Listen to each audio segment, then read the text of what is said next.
जय Sai Ram everyone. Welcome to बंदे हैं हम साई के।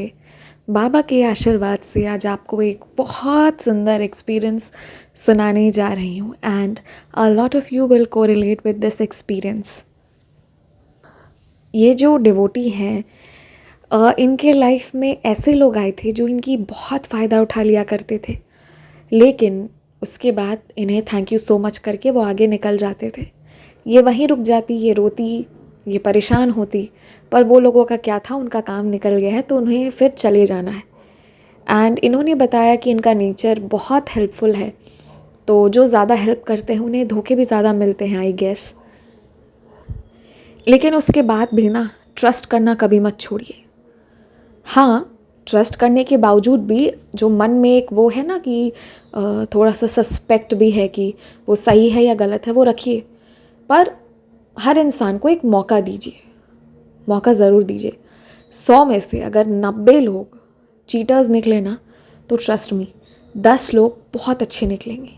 एंड वो 10 लोग, उनकी वो जो वाइब्रेशन, उनकी वो जो एनर्जी और जो ब्लेसिंग्स होगी ना, वो आपको आगे बढ़ाने के लिए बहुत सफिशिएंट होगी। ट्रस्ट मी, बहुत ज़्यादा। बंदे हैं हम साई के is also a product of the same. And बस ऐसे ही बढ़ना है। ये नहीं कि आपने धोखा मिला तो आप ज़िंदगी में कभी किसी को मौका नहीं दोगे। अगर आप ट्रस्ट नहीं भी कर सकते हो, फिर भी मौका दीजिए। मीन्स बाहर से आप दिखाइए कि आप विश्वास कर रहे हैं, भले अंदर से आप सारा चेकिंग करते रहिए, but at least give that person a platform. और उसके बाद देखिए, क्या पता कोई अच्छा इंसान इस बार आपको मिल जाए। तो खैर, इनके साथ ये हो रहा था कि गलत लोग इनके लाइफ में आ रहे थे, इनके फ़ायदे उठा रहे थे और फिर चले जा रहे थे। ऐसे बहुत से अनुभव के बाद ये बहुत परेशान होने लगी, थोड़ी थोड़ी अकेले अकेले सी रहने लगी।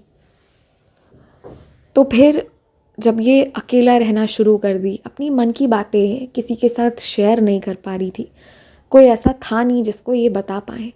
एंड उसी समय जब ये फ़ोन्स वगैरह चलाती थी, तब एंट्री हुई हमारे साईं बाबा जान की। Through Instagram, Facebook and many more applications Baba ji इनसे बात करना शुरू कर दिए। और फिर वहाँ से इनकी साई जर्नी शुरू हुई, जहाँ इन्होंने बाबा जी के श्री साई सचरित जी मंगवाए और प्रतिदिन एक एक अध्याय पढ़कर सोना शुरू कर दी। And I would tell you all कि साई सचरित जी ज़रूर पढ़िए। हर दिन नहीं पढ़ सकते हैं तो कम से कम थर्सडे को पढ़िए। थर्सडे को नहीं पढ़ सकते हैं, वो वीकडे है, तो वीकेंड्स में सैटरडे, संडे, या फिर जिनको सिर्फ संडे को छुट्टी मिलती हो, वो तब पढ़िए। पर करिए ज़रूर, थोड़ा सा भी सही। Trust me, you are going to love that, क्योंकि बाबा आपको हर बार कुछ नया बता कर जाएंगे। तो अब इनके साथ हुआ ये कि श्री साईं सचरित जी पढ़ते पढ़ते और बाबा की भक्ति करते करते, सबसे पहली चीज़ जो इनके लाइफ में होनी शुरू हुई कि जितने भी बुरे लोग थे, जिन्हें ये समझ पा रही थी या जिन्हें ये नहीं भी समझ पा रही थी, बाबा उन सबको इनके लाइफ से हटाना शुरू कर दिए। मतलब बिना रीज़न के ऑल ऑफ अ सडन ऐसा हो गया कि एक दीवार खड़ी हो गई इनके और उन लोगों के बीच, जिसके कारण अब कम्युनिकेशन बंद हो गया, बिल्कुल से एकदम से कनेक्शन सारे टूट गए। एंड ये साई में जुड़ती चली गई। The more she was closer to Baba, तो उतना ही इनकी दूरी बढ़ती जा रही थी बुरे लोगों से। उसके बाद जो बाबा जी की लीला हुई, फर्स्ट डे जब ये सो रही थी, तो बाबा ने इनसे इंग्लिश में कहा, why fear when I am here. And इसके बाद इन्हें बाबा जी ने कहा उठने के लिए। एंड ये उठ गई, एकदम से आँख खोली, गई सीधा, गहरी नींद में सो रही थी। डेफिनेटली बीच रात में हम सब गहरी नींद में होते हैं। गया इन्होंने और स्विच ऑन करा इन्होंने, लाइट्स वाइट्स जलाए, तो कोई नहीं था। अब क्या है कि ये जो अनुभूति हुई ना, इसका हम प्रूफ नहीं दे सकते, पर ये जिसके साथ होती है उस इंसान को पूरी ज़िंदगी याद रहता है। बाबा जी के शब्द, बाबा जी की आवाज़, और वो पल जिस पल वो और साईं साथ में थे, वो अनुभूति बहुत बहुत बहुत खूबसूरत होती है, बहुत प्रेशियस होती है। उसे सिर्फ महसूस किया जा सकता है, वो शब्दों के मोहताज नहीं, और शब्दों में हम उन्हें पिरो भी नहीं सकते।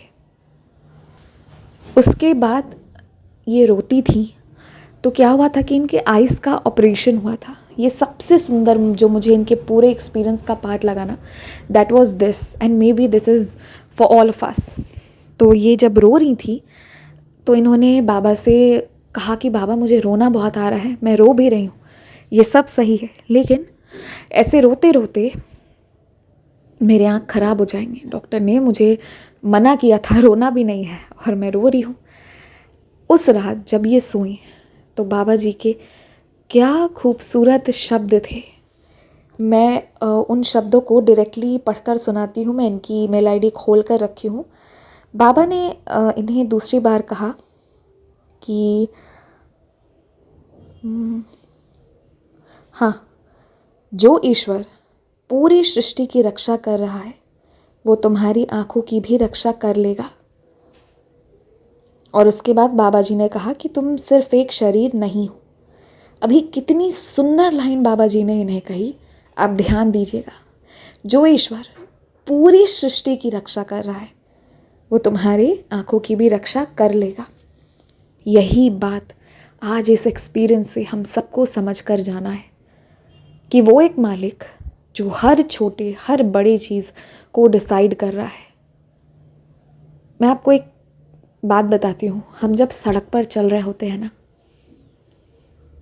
कितने सारे लोग होते हैं, हम उन्हें नहीं जानते, आज देखा कल नहीं देखेंगे, या पता नहीं परसों शायद दिख भी जाए। हम अपने रोड पर ही, अपने मोहल्ले, अपने एरिया में ही आप चल रहे होंगे, तो ये होता है ना, उस मोमेंट पर, उस सड़क के उस स्पॉट पर कौन खड़ा रहेगा, कौन चल रहा होगा, कौन दो एनर्जीज एक दूसरे को क्रॉस करके जाएंगी।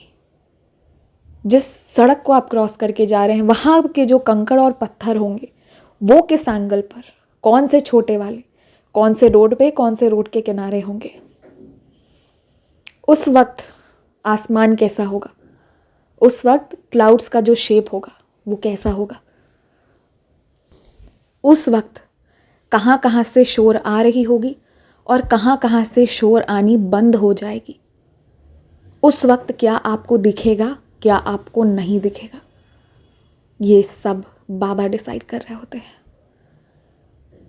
हम बड़ी बड़ी बातों के बारे में करते हैं ना, कि बीमार हुए तो ऊदी ली फिर बाबा ठीक कर दिए। आप छोटी बात देखिए, इतना डिसीजन उनको लेना रहता है कि कौन दो एनर्जीज कब एक दूसरे को क्रॉस कर रही होंगी। हो सकता है आप किसी शॉप की सीढ़ी पर चढ़कर जाओगे, पहली सीढ़ी चढ़कर ही उतर जाओगे, नहीं जाओगे आगे। इतना डिसीजन बाबा को लेना होता है। मतलब आप समझ रहे हो, माइन्यूट बेसिस पर, एकदम माइक्रो लेवल पर बाबा डिसाइड कर रहे होते हैं।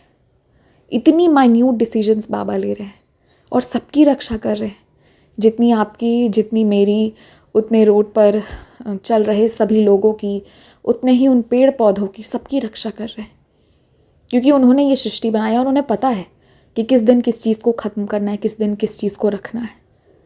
और जब वो जो ये सब कर रहा है वो आपसे प्यार करने लगे, आपका हाथ पकड़कर खींचकर आपको ले आए अपनी शरण में, तो फिर आप ही बताइए किसकी इतनी औकात है, किसकी इतनी हैसियत है कि आंख उठा के भी आपकी तरफ देख ले। फिर किस बात का डर है आपको? जिसका ये पूरा दुनिया है वो आपको अपना रहा है। इतने लोग हैं, सबको छोड़ के आपको अपना रहा है, इतना प्यार कर रहा है वो। फिर किस बात का फिक्र है, किस बात का डर है? तो बस यही था इनका एक्सपीरियंस, बहुत सुंदर अनुभव और उससे भी सुंदर सीख जो बाबा हम सबको दे गए। ट्रस्ट मी, सब साईं है, सब साईं है।